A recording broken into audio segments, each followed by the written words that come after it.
Hi everyone, welcome back for another live with the IVD Hub. I'm Giulia de Mauro, the founder of the IVD Hub that helps you to learn to grow your architecture and engineering company. And today we have a great guest, Faisal, who is tuning in from Dubai. So her connection is not great, but we're gonna try to make it work in the best way possible. And today we're gonna talk about how the millennials can improve the architecture field. So I'm gonna bring in Faisal. Hi, Faisal. Hi, Giulia. Thank you for inviting me. I'm How are really pleased to be you? here. No problem. I'm doing I'm very good. happy that we managed to get this done.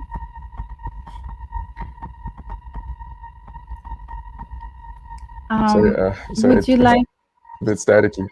I Yeah. can't hear you properly.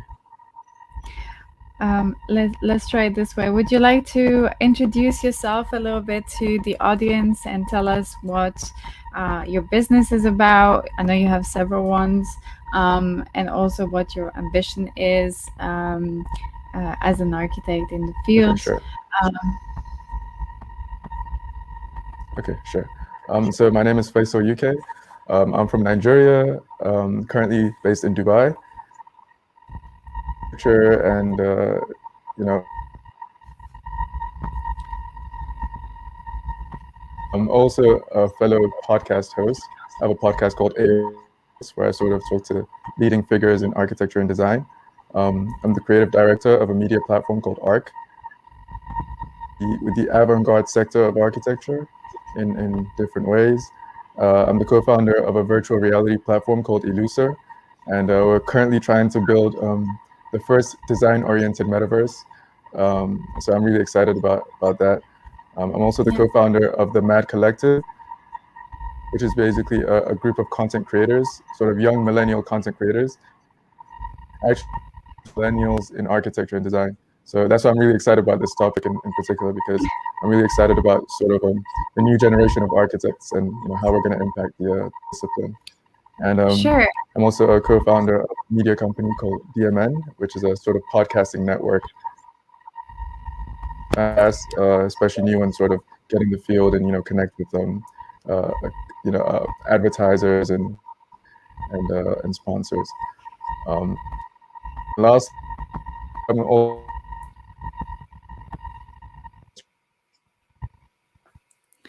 It's cutting off a little bit, but hopefully, me. Uh, yeah. hopefully it get better. Can you still Um, hear me? yeah, I can still hear you, That's but we have loading. a delay. Um, Right. Perfect. So that's great. I mean, you have so much experience already. It's incredible. And we met on Clubhouse by chance, but I loved like your way of thinking and your ambition. So that's why today I think you're the best person to talk about this topic. What has been I your appreciate that. experience in the architecture field as it is now, and what brought you to think about it in a different way? Okay, so my experience in the architecture field, I have a love-hate relationship with architecture. I love architecture, but at the same time, like I feel like it could be a lot more than it currently is. I feel like Hmm. there's a lot of problems in its current state. It's currently very antiquated in ways, and sort of the state of architecture in different places, whether it's in academia or in practice or just in general, right? And Yeah. so far, in terms of the problems with architecture, I've sort of identified two main problems, which I, recently have been speaking about more and more, and that's the Hmm. internal bifurcation and the external bifurcation. Okay. And I'll just quickly, so the internal bifurcation, I believe, is between sort of mainstream architecture and avant-garde architecture, right? Avant-garde architecture is sort of the frontiers where people are experimenting with new things or simulative designs or generative designs, and the mainstream architecture, kind of the modernist approach to architecture, which is basically the global standard at the moment. Yeah. I feel like that's something that needs to be addressed. And I feel like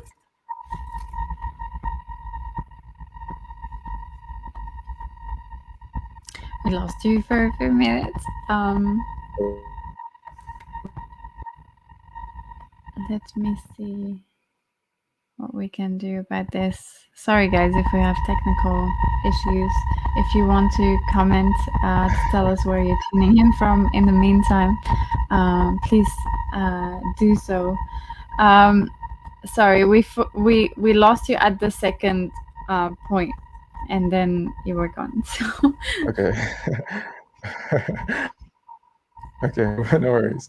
Okay, yeah, so I feel like in the architecture paradigms, right, or the great architecture epochs, there's always been sort of a convergence where everyone is sort of working towards the same goal, right? Modernist era, you have, the greatest architects, Le Corbusier, Mies van der Rohe, Walter Gropius, Frankfurt, right, all working towards the same goal, right, the same approach to architecture. Today, we don't really have that. Everyone's kind of going in their own directions, and I feel like that's a big problem. So that's the internal bifurcation. The between architecture and the general public. I feel really engage with the general public as much as we should. And the example I like to give is my favorite podcaster, Joe Rogan, who yeah, he interviews, thousands of guests. And, I love watching him. I watch him almost, every interview he does. He has everyone from sort of rocket scientists to philosophers to biologists, physicists, martial artists, comedians. Everyone's on his podcast except for architects. He's never had a single architect on the podcast. And for me, it's like, I question why. He has everyone else but architects. And I feel like it might be our fault as architects. We don't sort of try to engage with the general public. So I feel like that's something as architects we need to begin to do more. Things like publishing popular books of architecture to just explain what it is to the general public, engaging with them, kind of even things like designing movie sets, right? For example, things like Black Panther, the Wakanda movie set, that should have been an architect. And just a lot of these different ways to engage with the general public, just to kind of explain what architecture is, and bring it back into the society in the way it things I think are problems with architecture right now. yeah, I completely agree. I mean, what I see from my experience, so I help architects to set up their company and to scale them up. And I see that from a very early stage as students, architects have been used to pitch their project to other architects. So the use of the vocabulary and the way to pitch a project has been customized for other architects to understand. So we talk a lot about how architects have a separate language, a different language that other people don't understand unless they're in the field. So one of my task as a coach or as a business consultant is really to make architects think, how can you pitch your company or your project or your vision of architecture to a child or to someone that has no architecture background. And I see that the exercise in itself is a struggle because they just have the hardest time to make it simple for other people to understand. So there is definitely, as you say, like no communication and no overlap with other disciplines, which is quite strange because originally the role of the architect was to be a generalist and was to be the one that was bringing parties together to get the job done, right? So indeed there is definitely a problem here. But you also speak a lot about, different jobs that architect could help in. And I think, especially ILLUSORR, one Sorry, of you your... just cut out for the last 10 Sorry. seconds. I said that you also talk a lot about how the the architect can be used in different disciplines and have completely new jobs. And I think that Illusor, your startup, is a perfect example of that. So if you could, tell us a little bit more about it. I overheard the conversation on Clubhouse, but I would love for the people out here to understand a little bit how you're trying to push those boundaries a little bit. That would be great. Right. All right, so you cut out a bit, but I think you're asking if I could talk about Illusor a Yeah, little bit, right? exactly. Okay, okay, sure, sure. So, yeah, Illusor is a virtual reality platform. It started very sort of randomly, actually. So my friend Sarah, she's a fellow content creator. She's a head of a workshop called Nodes, who I've worked with in the past through ARC. And when the pandemic started last year around April, she kind of reached out to a bunch of us and got us in a meeting Zoom. And she's like, you guys, we're not doing anything now in architecture, so why don't we get together, think of ideas how to sort of improve architecture, how to help people, especially since everyone's on lockdown. How do we kind of create environments or activities or something for people to sort of do while they're on lockdown?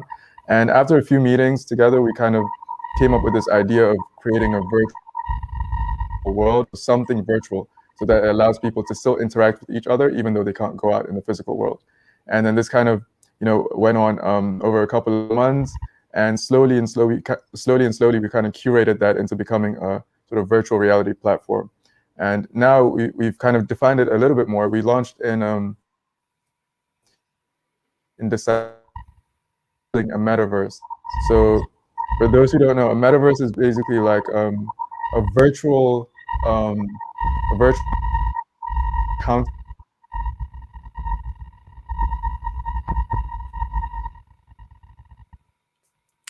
You're still cutting off. I hope that our audience is being patient on the other side. Shows and concerts and oh, Yeah, didn't you're back okay. now. Where did So, you where um, did it stop at? about Okay, when you were so saying that it became more of a platform, and from there you started narrowing yeah, it down. right. So yeah, we launched on December 11th. We had a 3-day event, 11th, 12th, and 13th. And what we did was we invited creators and designers their products and art on our virtual platform. And we had sort of digital installations. We had talk shows, which were like interviews and panel discussions. We even had BMW kind of exhibit their concept car, the iX, on Wow. our platform. We had even sort of concerts. We had DJs every night sort of come and DJ on our platform, and people with their avatars kind of had this amazing parties, and people were dancing and having fun. And so yeah, we're kind of curating an experience, a virtual experience for people to have without needing to kind of go out into the physical world in case for things like pandemics or lockdowns. And now since we've done that, we've kind of broadened our ambitions a little bit. So now we're actually building a complete metaverse, which is going to transition everything that you're able to do in the physical world into the virtual world. And we're working on that right now as we kind of grow, and yeah, we're really excited about it. And also for designers out there or creatives who want to get into sort of virtual reality and want to understand it more, we have a educational program that's going to be teaching people how to go through the whole workflow of designing, optimizing, publishing for virtual reality. So that should be launching in maybe a couple of months, just under 2 months, I think. It should That's be really launching. Well, I'm really that's excited about sort of virtual reality and architecture.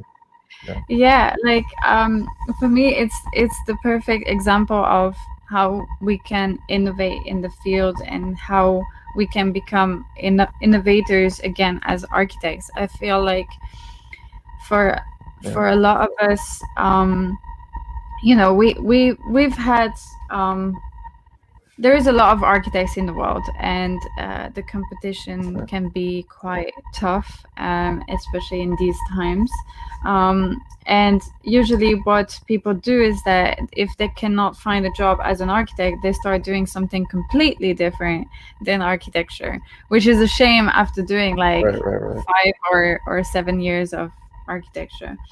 So from Right. your Right. point of Right. view, like you mentioned also like movie settings and stuff, is there some other careers that you could advise other architects to investigate at the moment? Yeah. Absolutely. I think it's often referred to, the discipline of architecture is often referred to as the mother of all art, right, or the mother of all design. I feel like as architects, we're kind of given the tools to design and sort of curate and think of things in a specific way that can be applied to many, many different disciplines. So, now I kind of have a lot of friends working in many different fields related to design, related to sort of creativity, art, and sort of exploring many different things. For Mhm. example, my friend Michael Pryor, he's a sort of developer of pufferfish on Rhino Grasshopper. He's actually working at now as a computational designer, sort of designing shoes for different athletes and rhythmic designs into Nike shoes, which is very interesting, right? And Yeah. I have friends doing different interior design or product design or many different ways to sort of apply the tools that we learn in architecture, and even things like ILLUSORR, right? The main reason I really sort of I'm interested in us as architects is because I feel like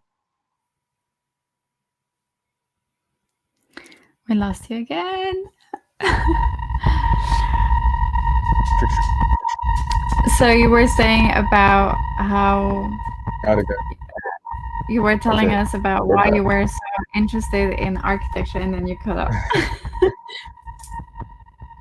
Yeah. Okay. So the reason I'm interested in sort of architects virtual reality is because my favorite architect, Patrick Schumacher, the head of ZHA, he says the core competency of architecture, priority as architects, is to organize social functions. And as a byproduct of that, we kind of create these buildings, these artifacts, which Yeah. house platforms, whether it's social media like Instagram, Twitter, Clubhouse, or it's sort of virtual reality platforms.